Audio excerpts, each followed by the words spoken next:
To the unprivileged society, the essence of inhumanity is not hatred or violence. It is jealousy and indifference. Glad to have you here riding with us down the Mississippi River for my sermon. Now, we're probably going to make a few stops to share my sermon with other people.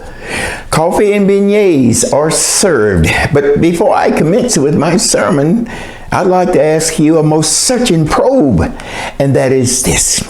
If you were forced to choose between one of these two deplorable behaviors to be exercised upon your innocent soul, now, would you choose to be hated or would you choose to be treated indifferent? Think about your answer, because it's so important.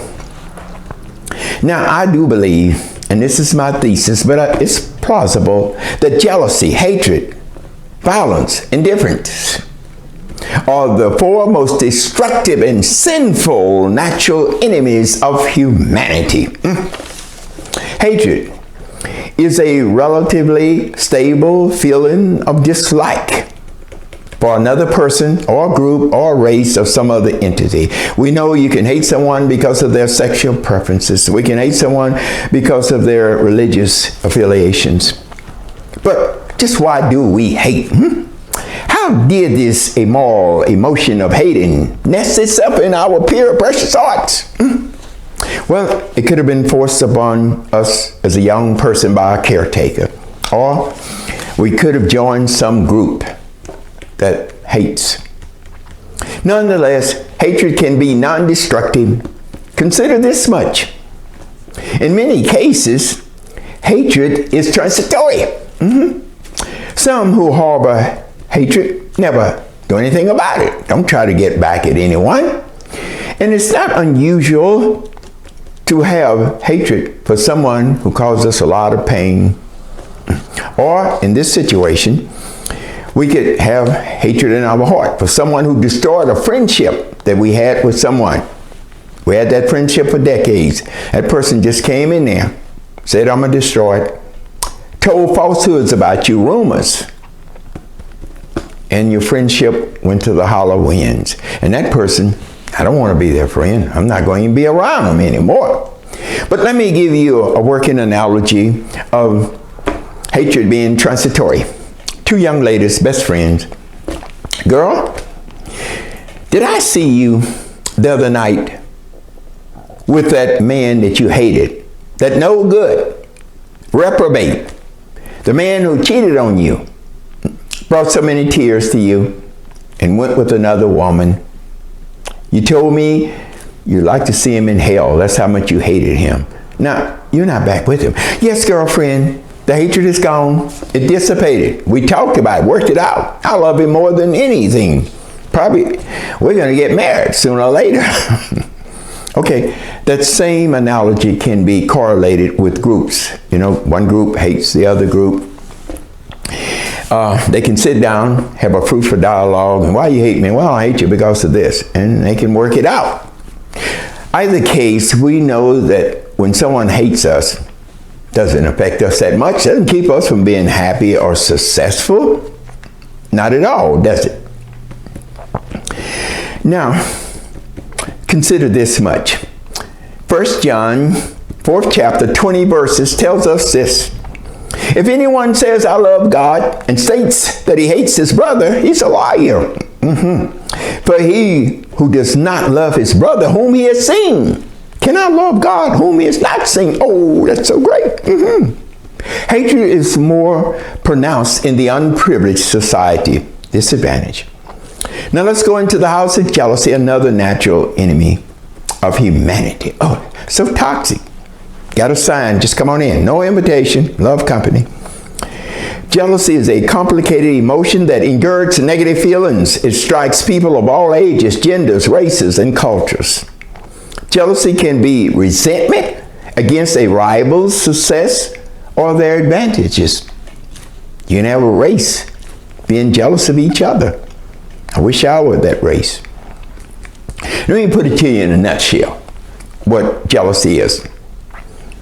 You're jealous when you want what someone has, or you covet what someone has, But you don't want to do the hard work that they did to have what you want. No, you're just saying it should be mine. I'm the salt of the earth. I shouldn't have to work for it.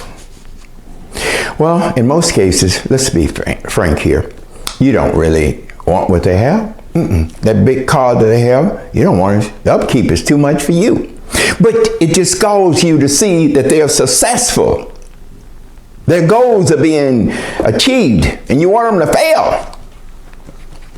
Now, you're going to say, can jealousy be okay? Yes, it can in some cases. But before we get there, let's see what James, the 3rd chapter, says about jealousy. Listen, if you have bitter jealousy and selfish ambition in your hearts, do not be arrogant, and as a result, be in defiance of the truth. Simply said, say, I'm jealous, but I'm going to try to do something about it. Don't wail against it. Now, where will we find more jealousy? Well, we can find jealousy between a husband and a wife. And this is mild jealousy. Doesn't hurt anything. Honey, we got to go to a ball. Okay. I need to get a new gown and get my hair styled and all of that. Okay. Once at the ball, he noticed this. All these suitors are coming up to his wife with their business card, telephone number. Honey, give me a call. Oh, no, I'm married. Can't do that. Oh, I don't care about that. Well, he says, you know, some of them better looking than me. They seem as if they have more money. I don't want to lose my precious wife. I want to keep her. I'm not going to do that. Now, where do we find more acts of jealousy? Research says the first one in the church among the congregation. Second one in social media. But let's go into the house of worship. And we hear this among two men. You know something? Did you see that gorgeous vehicle that XY has? Yeah, I saw it. And he parked in a handicap zone. Can you believe that? Well, let me tell you what. I believe he must have put it on 12-year installment. He couldn't afford that. No, he sure couldn't.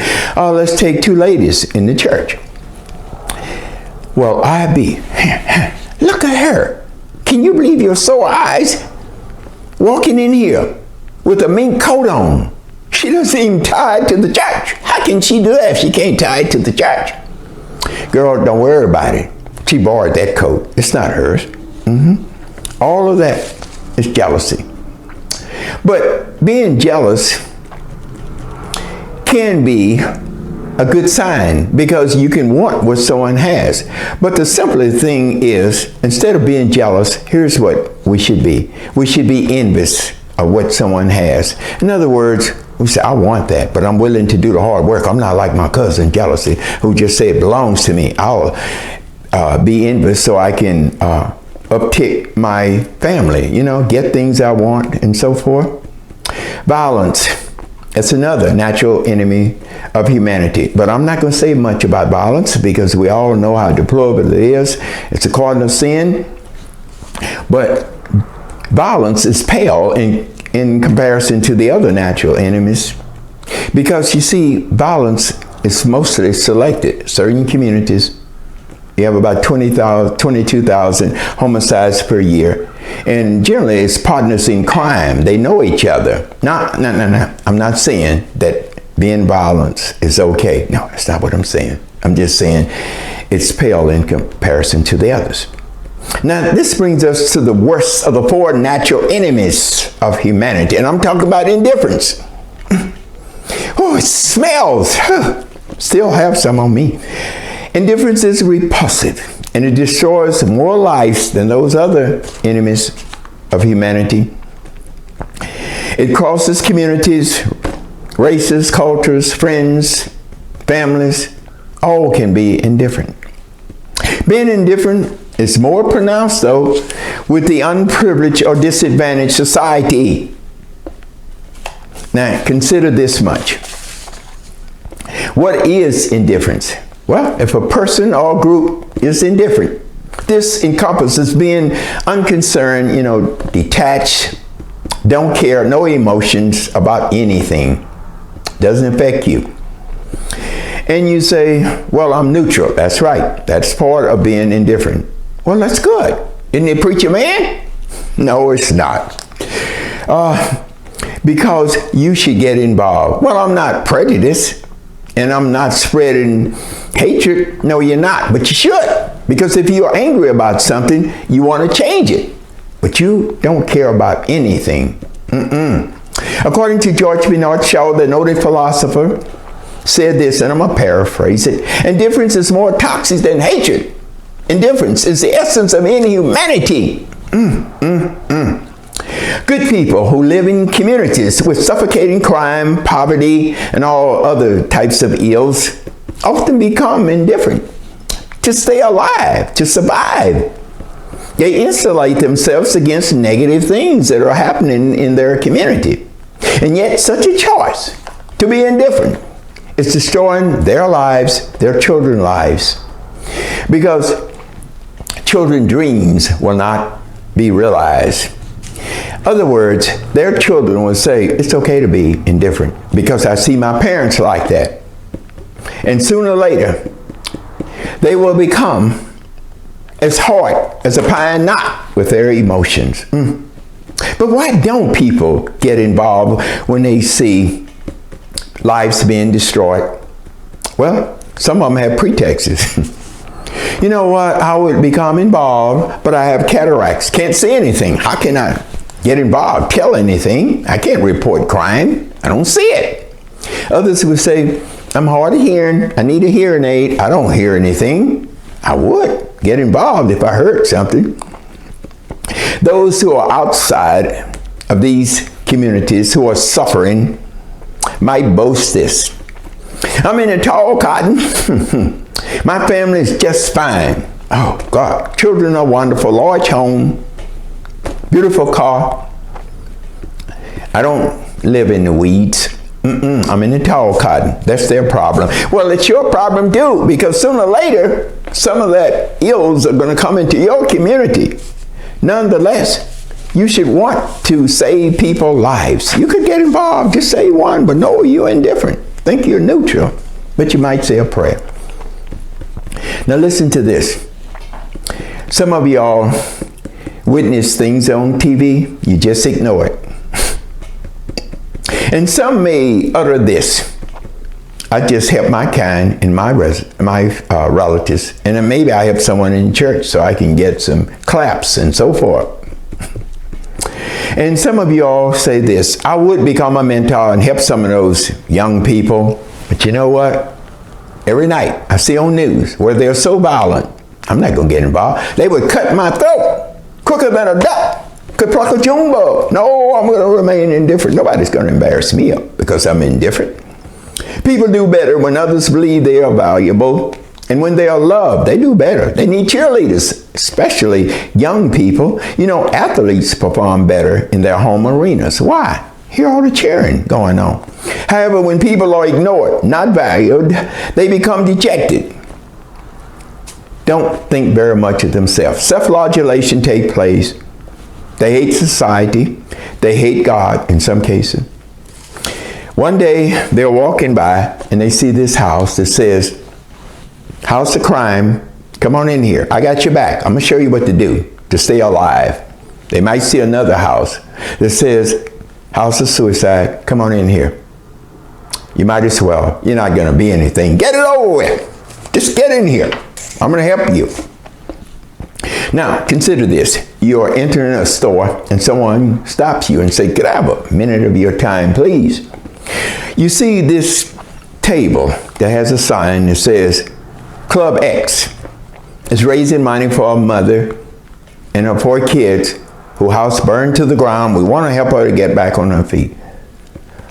You see a sign that says, sweet potato pie is $50. Apple pie is $40. And they say this to you, person, which one of these delicious homemade pies would you like to buy? No, thank you. And you say to yourself as you walking away, do they think I'm a star-native fool? Who in the devil would spend that kind of money for a pie? Go home and bake one. Go to the bakery and get one half price. Well, you know what? By being indifferent, you're preventing that woman possibly from getting back on her feet. That's how bad indifference is. Revelation, 3rd chapter, 15th and 16th verses tells us this. I know your works. You are neither cold nor hot. So because you are lukewarm and neither hot nor cold, I will spit you out of my mouth. Oh, what a bad taste. Because you refuse to take a position. You don't care. Your heart is made of stone. Consider this. I know two people very well. And let me tell you about the first one. The first one is, gives his money, his labor to the needy religiously. Now, he's always complaining, and he posts things on Facebook saying, I hate this and I hate that. Okay. And this atheist really posts billboards, I should say, saying all the hatred should be directed to this and that. Now, let's take my Christian friend, the person I know. Doesn't do anything, is indifferent, doesn't get involved in anything. Sometimes he'll help someone in church so they can clap for him when the minister says something. But he doesn't get involved in anything. Now, I'm going to ask you, which one of these gentlemen will have an easier time passing through the eye of a needle on the way to the promised land? Think about that one. Now, you might want to put on your life jacket, because I told you we might have some rough waters as we travel down the Mississippi River. And it's about being indifferent. Being indifferent has deadly consequences. Always has. Always will. Consider this. And this is so deplorable.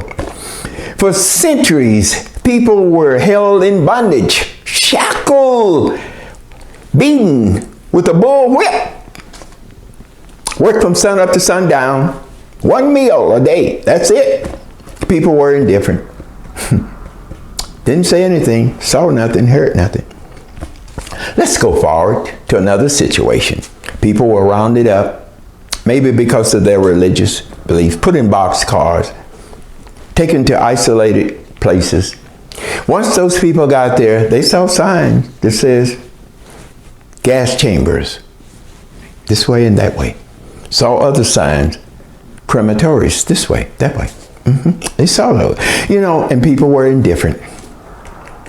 Of course, some of them probably put prayers on Facebook, saying, oh, it's so terrible, just so they can get some likes. They didn't give a care about it. Didn't offer any suggestions, say, let's get together, do something about it.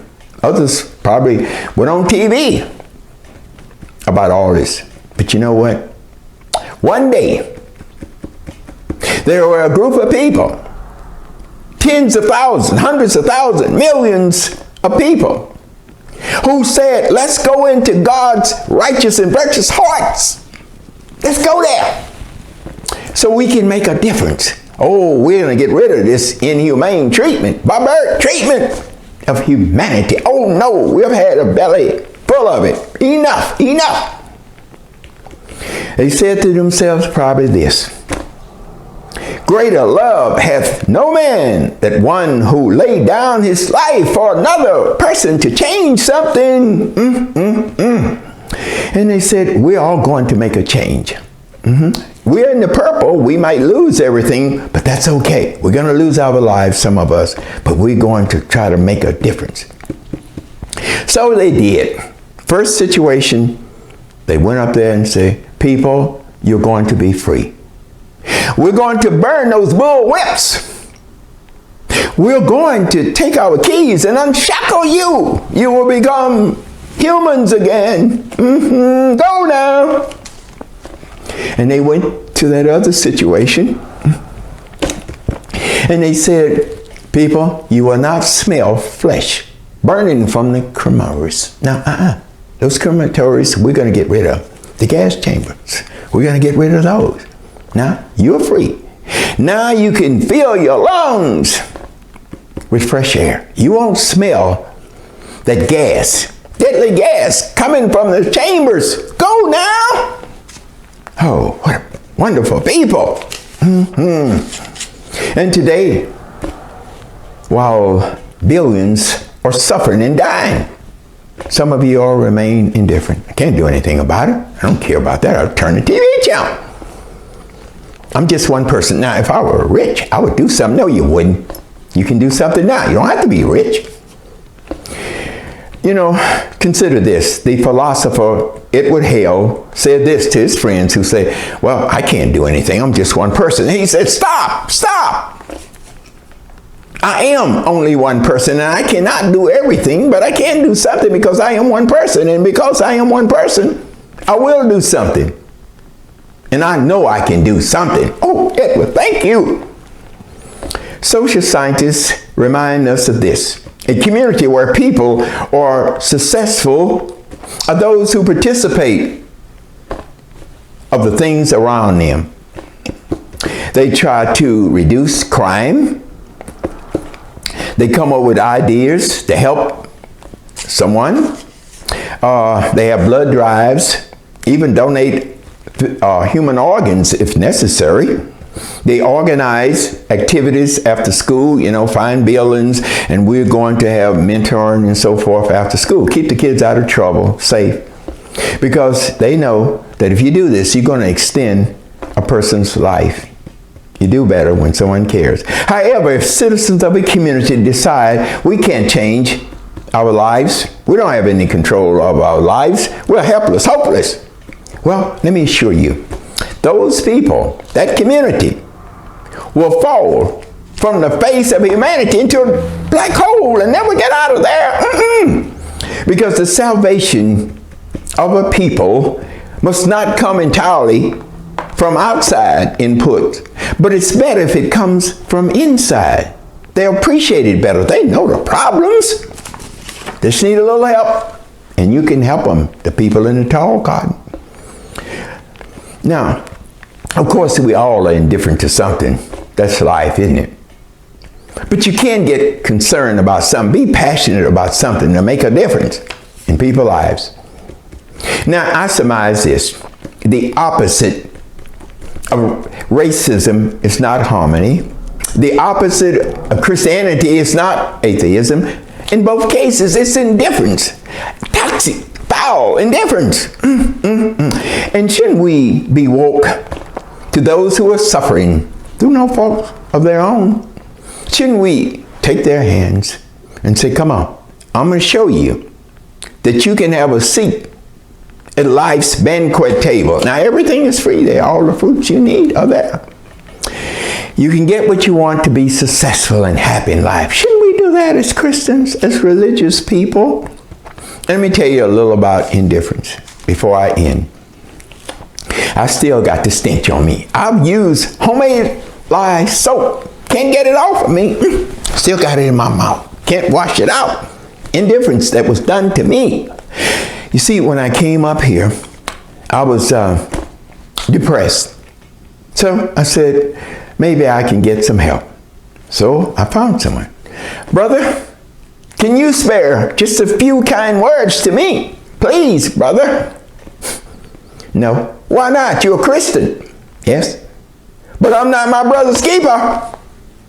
Well, if I beg you on my knees, I'm still not going to help you. As I told you, I can't be bothered with you. Sister, give me a few words.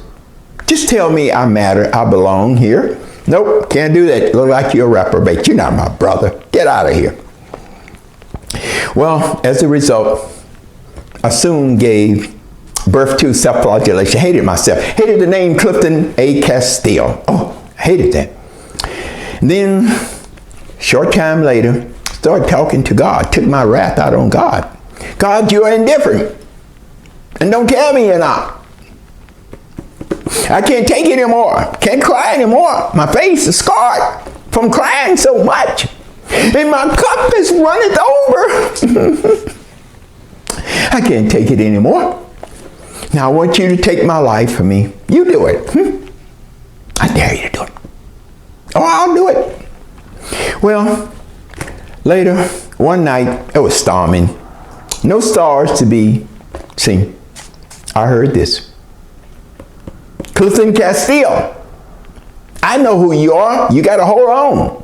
I know your good works. I know all the compassionate thing you did for the needy.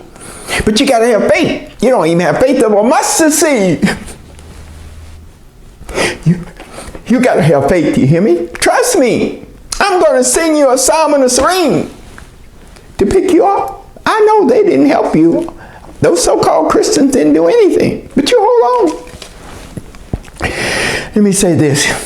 1,000 people can hate you. Not that bad. But just one person who's indifferent to you when you need them can destroy your life forever. That's true. Now, I want to say this to you. And this is my humble plea to each of you. Whether you're a Christian, atheist, agnostic, or deist, go into your compassionate heart. Have altruism and sympathy for those who need you. If you see that all of those four natural enemies, hatred, indifference, jealousy, if they're trying to get into your heart, lock the door quickly. Don't let them in. You can do that. Now, I conclude with my personal note that I wrote to myself when all these people were putting their stench of indifference upon me. This is what it is. Now listen closer to me, please, and you might want to adopt this. Hate me if you must. Spread falsehoods about my character, if that is your concern. Be jealous of my accounts, if such is your desire. Take my earthly possessions, if you need them. But sir, I pray you not to exercise your toxic indifference upon my needy soul. For you see, sir, my dreams and aspirations will not be realized. Your immoral donations of being indifferent to me will destroy my heart, remove all of the faith and hope that's there. And so would I. And you see, sir, you will be as guilty as I am, because I will die a horrible death. Thank you. I say this to each of you, please don't be indifferent. If you enjoyed this sermon, this presentation, please subscribe to my YouTube channel. Thank you.